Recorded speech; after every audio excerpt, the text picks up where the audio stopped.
So I did adjust the due dates on Mastering Chemistry. So Chapter 7 was supposed to be due this past weekend, but obviously we haven't even started that yet, so that's now due this coming weekend. Chapter 8 I also have set to be due this coming weekend. We'll kind of see how that goes with this week. Both of these chapters are fairly short, so we may be able to complete both of them. But we may not. We can always push that back again. Also, when doing that, I was looking through Mastering Chemistry. Some of you are doing a nice job keeping up with that. Some of you, not so much. Remember that the key to success in this class is practicing problems over and over, lots and lots of practice with problems every single day. So if you haven't done Chapter 5 homework on Mastering Chemistry, if you haven't finished Chapter 4 homework on Mastering Chemistry, consider yourself rather behind at this point. We're going to be moving quick into some new stuff that you probably have not ever heard before in previous chemistry classes. So it's going to take a lot of work to keep up with what's coming next, and you really need to catch up on what we've already talked about. So please start working on that. Okay, so up to this point, we've talked about kind of some general ideas about ways to manipulate atoms and molecules. We talked about reactions. We've talked about some of the math kind of stuff. Just these kind of basic skills of working with chemicals. For the rest of the class, we're going to very deliberately build up what it means to be an atom, and then what it means to put atoms together, and then what it means to put molecules and substances together, and kind of go from the very, very small out to the bigger and bigger and bigger and bigger. So we're going to talk a little bit about light and the way that that influences the structure of the atom in a way that's a little bit different from what we said way back in Chapter 2. So in Chapter 2, we said the structure of the atom was basically you've got your nucleus and you've got your electrons, right? Well, that's not the whole story. And in fact, in chemistry, we don't care so much about the nucleus, but we really do care about those electrons. And we have to be more specific about where the electrons are and what the electrons are doing than just they're outside the nucleus. So to do that, we use some ideas that were first developed in the early 1900s by people you might have heard of, like Einstein and Planck and Bohr, about the structure of the atom and the structure of the electrons in the atom. And this kind of all goes under the heading of quantum mechanics, or the quantum mechanical model of the atom. And we'll talk about what that means and what it means for something to be quantum as part of this. So first thing we have to talk about is light, because light kind of forms the basis of all this stuff. What is light? Photons. So we're going to get to that. That's actually like the quantum nature of light. But yes. What's the other nature of light? If we don't think of light as individual particles, how else do we think about it? What? A wave, yeah. So light can be described, as we'll see, as waves and particles, but it's more traditionally described as a wave. Sometimes we talk about light as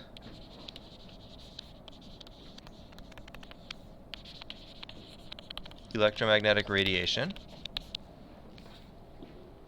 because there's also a magnetic component that is perpendicular. There's an electric field and a magnetic field. That word radiation sometimes sounds a little bit scary because it's often associated with things like nuclear radiation, but radiation really just means energy propagating from a source. So these lights right now are emitting radiation in the form of visible light that we can see, and so we see all of the light. Just a little bit of a math refresher. If we imagine what a wave, like a sine wave, might look like.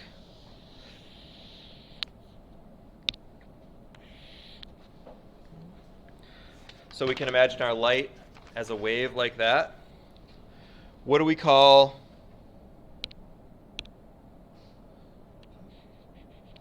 this quantity? Like how high it is the amplitude. Okay, and then what do we call, let's do it up here. there's various ways we can define this, but this part? Yeah, there's a few ways that we describe this. So one is wavelength. That's the word that we'll use most in this class. And its symbol is always going to be the Greek letter lambda, lowercase.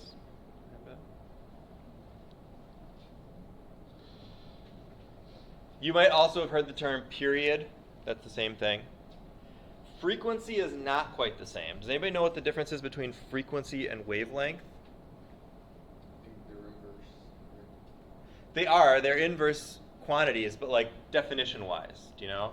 Because they do relate to each other, certainly. Well, Yeah. it's basically from one amplitude to the next amplitude. Yep. Right. From one part of the wave to the next equivalent part of the wave. Yeah. So that's the wavelength. That's the wavelength. The frequency is how much the wavelength passes through a point. Like how many. Right. So wavelength, so frequency assumes motion. Yeah, exactly. So a standing wave, a wave that's just sitting there, has a wavelength but doesn't have a frequency. A wave that's propagating or moving, that you can think about that crest hitting a particular point each however long, and that's the frequency. So frequency is also a property of a wave. And one way that we can sometimes describe it is cycles per second, or 1 over seconds, sometimes seconds to the -1, which is also known as the unit hertz. So a wavelength is an actual length that's given in meters, or centimeters or nanometers or whatever. Frequency is how much something is happening per second, how many times something is happening per second. So it's kind of assuming that something is moving like that. All right. So to illustrate this, let me draw some waves up on the board here.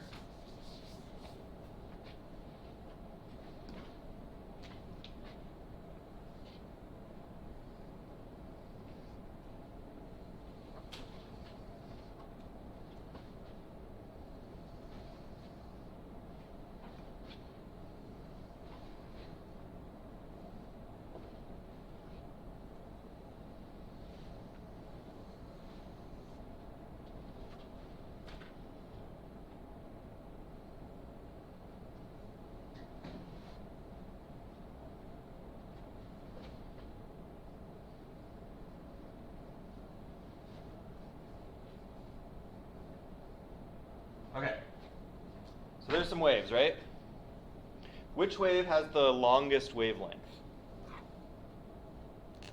The top one, right? Longest wavelength from here to here. And then the next ones get a little bit shorter, and the last one's got the shortest wavelength. So here's what we're going to do. We're going to have 3 groups. Here, here, and here. Okay? First group is the top wave.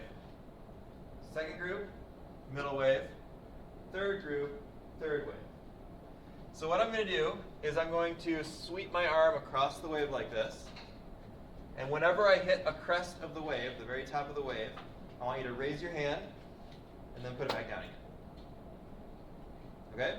So you're going to go like this as you get to the top and then the bottom. And you can, I don't care if you do it like smoothly or whatever, but like every time I'm at the crest, you go up. Okay? And then look around while you're doing it, also at what everybody else is doing. Okay, everybody ready? Actually, let's do it this way so we can. Okay, here we go.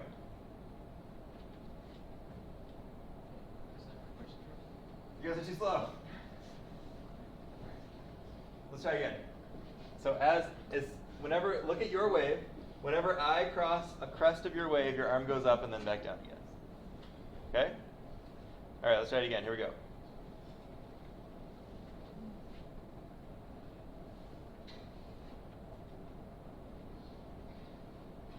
All right, good job. Whose arms are moving faster? Fastest.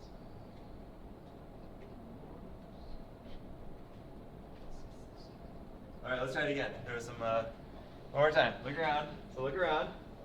Remember, your arm goes up when you hit the crest, and then goes back down again. You guys got to move fast. Here we go.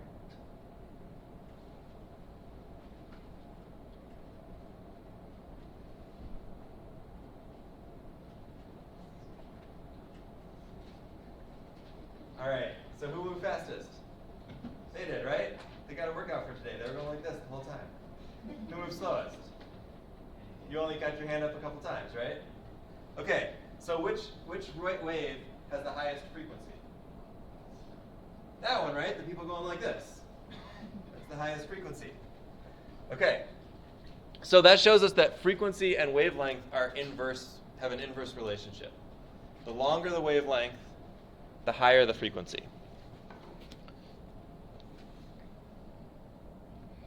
The way that we write this in an equation is that the wavelength times the frequency, which we should also note here, the frequency is given not by V, but by the Greek letter nu, which looks like a V. Sorry. That's how it is. It's like a fancy V. The wavelength times the frequency is constant. And it is actually a specific constant. Does anybody know what it is?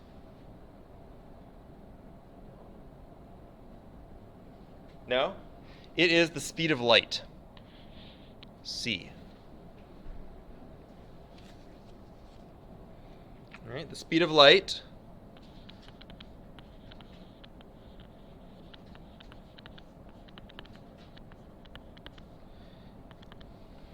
is 3.00, or it's actually 2.998, I think, if you need an extra significant figure, times 10 to the 8th meters per second.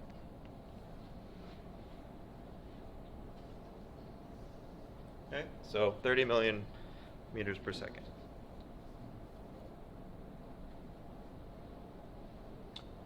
All right, so that means that given any wave, as long as we know the frequency, we can find the wavelength. As long as we know the wavelength, we can find the frequency.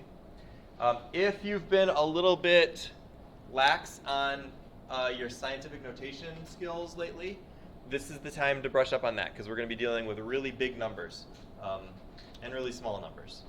The frequencies of light waves tend to be very, very large, and the wavelengths of light waves, depending on the light, can be very, very small. So, speaking of which, let's take a look at the spectrum of light.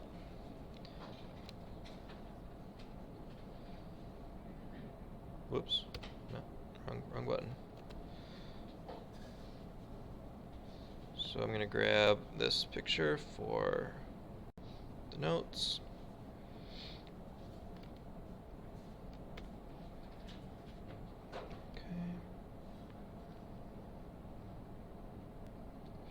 All right, so here's our electromagnetic spectrum.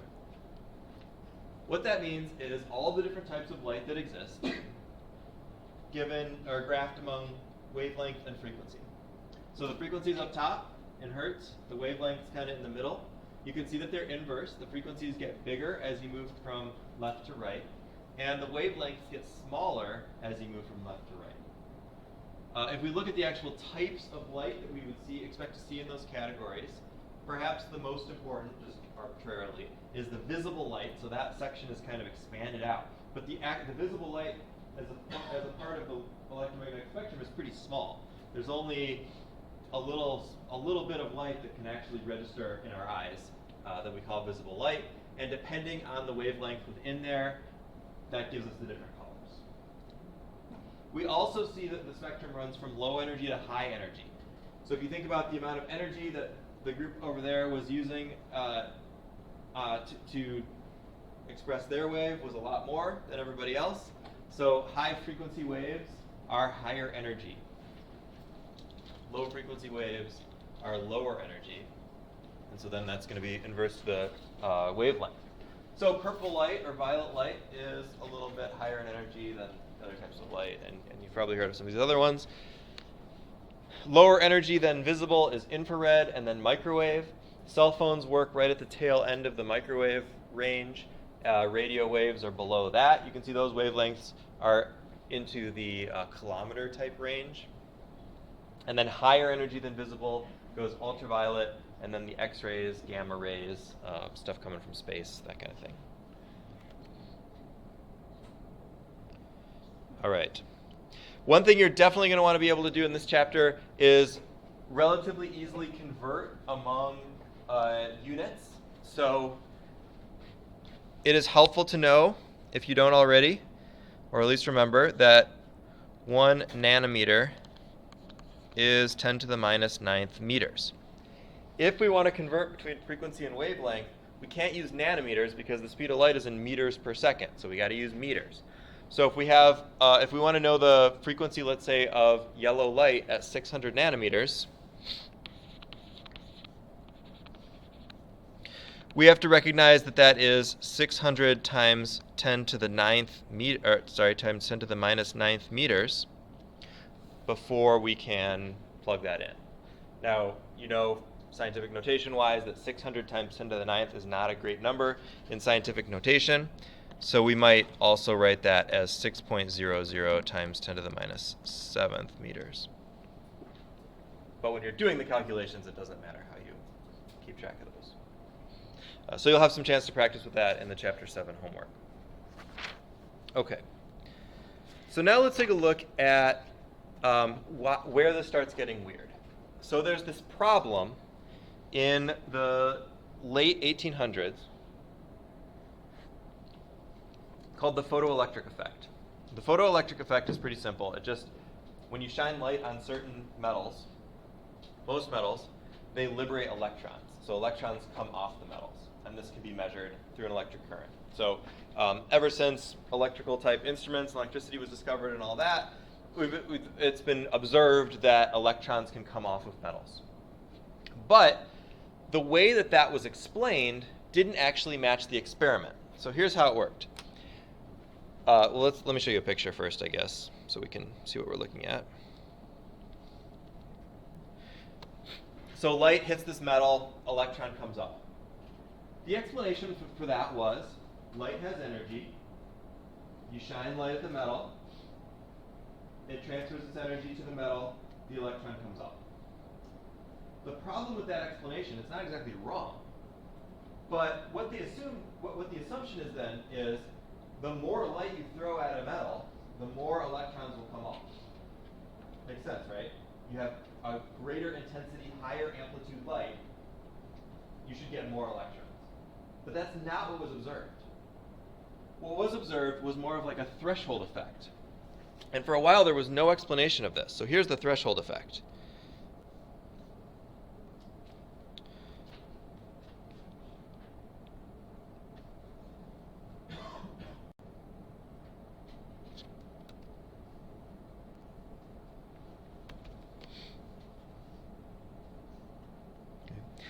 You could put as much light as you wanted of a particular frequency below a threshold frequency. So let's say the threshold frequency was like, somewhere in the UV. You could shine incredibly intense visible light at this metal and no electrons would go up. But then you could shine extremely low amplitude, very weak light that was above the threshold frequency and get electrons to come off. And once you're above the threshold frequency, you get the effect you expect. The more light, the higher intensity the light, the more electrons come off. But below that frequency, you get nothing. And that doesn't make sense because the lower frequency light can still have a bunch of energy worth of photons in there. Well, actually, we're a little ahead of ourselves because they didn't think about it as photons. You can still put a ton of energy of light into that metal, but if it's not at the right frequency, it's not going to liberate any electrons. And so Einstein's idea was maybe what's happening is that light isn't just a wave. It's not just this continuous thing that's going in there. Maybe light is actually little tiny packets. And as long as each packet has enough energy, all you have to have is one packet. But if you have packets that don't have enough energy, then it doesn't matter how many packets you throw at it, they're never going to liberate that electron. And this was kind of a crazy idea at the time, but it turned out to work. wasn't totally crazy. People had been thinking about stuff like this, but it turns out to work. So there's an equation for the photoelectric effect that looks like this.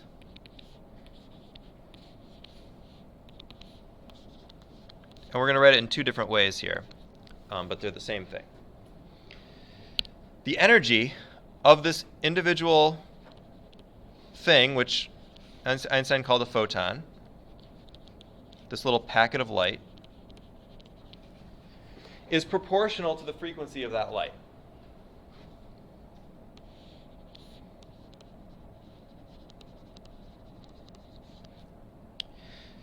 And the proportionality constant is called Planck's constant and becomes pretty important in all of these calculations.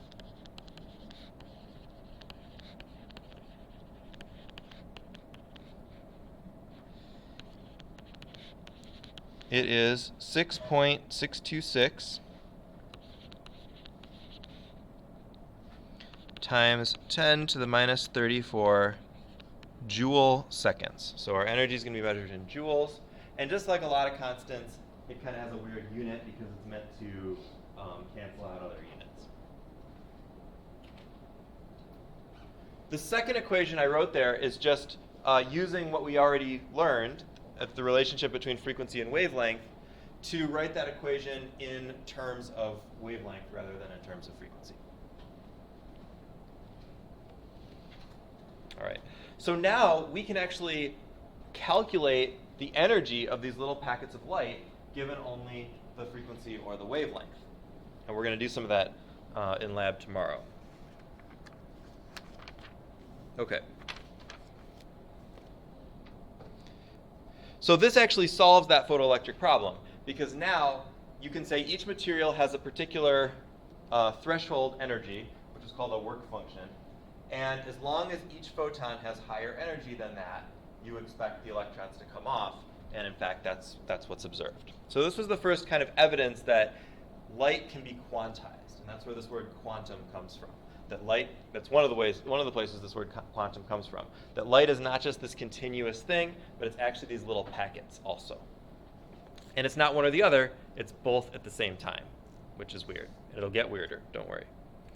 All right, so the other issue that came up at this time, or another issue that came up at this time, is atomic spectra.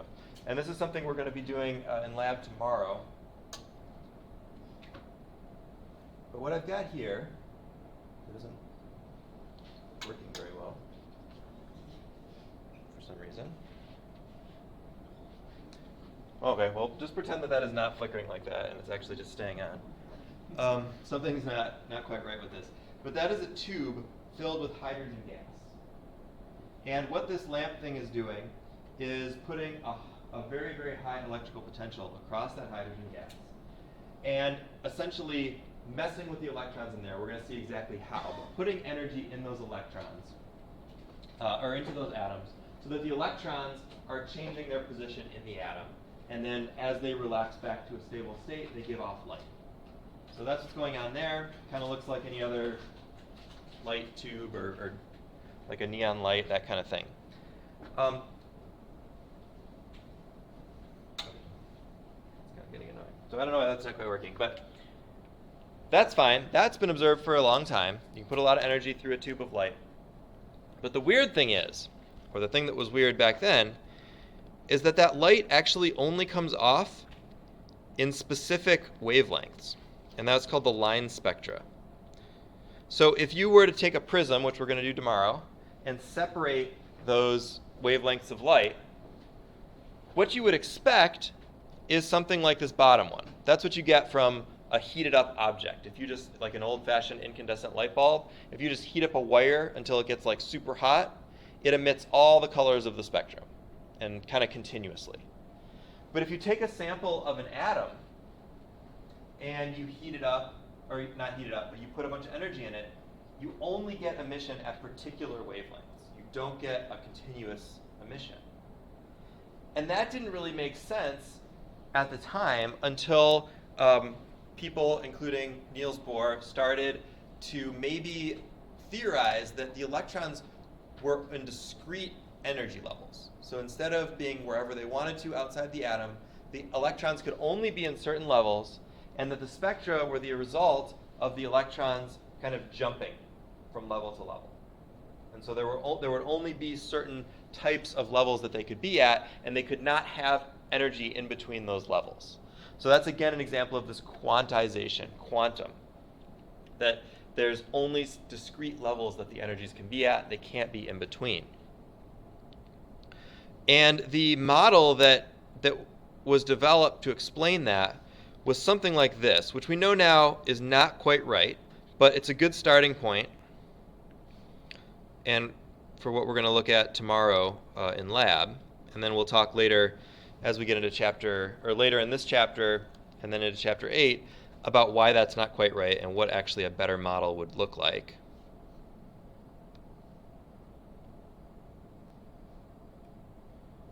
Okay, so I squashed it a little bit, but have you seen this model before? Anybody? Yeah. This is kind of commonly what we think of as with an atom, with the atomic structure, the structure of the electrons. And in fact, sometimes it's a little bit of a problem later on when we start talking about why this isn't right to get people to break out of this mode. But this was the first idea, and it does explain the spectra. So when you look at hydrogen spectra, you see the lines in the visible that you see are 434 nanometers, 486 nanometers, and 657 nanometers. That light that you saw coming off of there was the kind of like the combination or the composition of those three different colors. And those colors can be described as corresponding to the electrons transitioning from outer shells to inner shells. Outer energy levels to inner energy levels. So when I turn this on, I'm giving those hydrogen atoms enough energy that their electrons, instead of being down by the nucleus at the ground state, they jump into what's called excited states. And then when they relax back down, they emit light. So let's take a look at that and think about that for a second. Those transitions are all based on electrons jumping back to the n equals 2 level. But the n equals 2 level is still an excited state. It's not the most stable place for them to be. So what would happen if an electron jumped from the n equals 5 level to the n equals 1 level instead of the n equals 2? Why isn't that shown here? What happens if it goes all the way down? Yeah? Yeah, what does it mean for it to be off the scale here? Or off that spectrum? So we would expect if it went from 5 all the way to 1, that the resulting line would be to the left of that scale. What would we call that kind of light? Ultraviolet. So we couldn't see it. It's not visible. And so in fact, one of the things we're going to do safety-wise tomorrow is when we're looking at these lights, we're going to say, don't stare directly into them. Don't get way up close and go like this on the light with your eye, because there's ultraviolet light coming off of those that corresponds to those other transitions down to 1. So it turns out that those shells are actually not evenly spaced.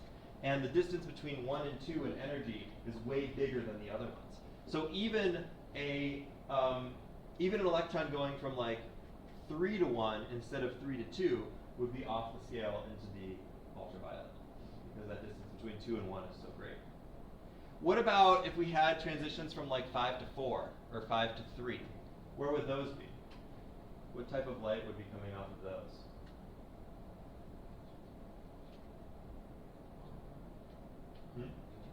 Infrared, right. Those would be lower energy coming off the right side of the scale. Below red means we call that infrared. So those types of energies, again, we wouldn't see, but they're also happening. So this helped explain that. And in fact, tomorrow, we're going to look at the actual equations that you can use to predict the energy of the light that comes off. So you can use some particular equations along with the photoelectric equation that we saw earlier to calculate the wavelengths of light that would be emitted by electrons transitioning from different places. All right, so that's probably a good stopping place. On tomorrow we will, so tomorrow's lab, you can, well here, let's do this. Let's take a quick look at it, because normally we would be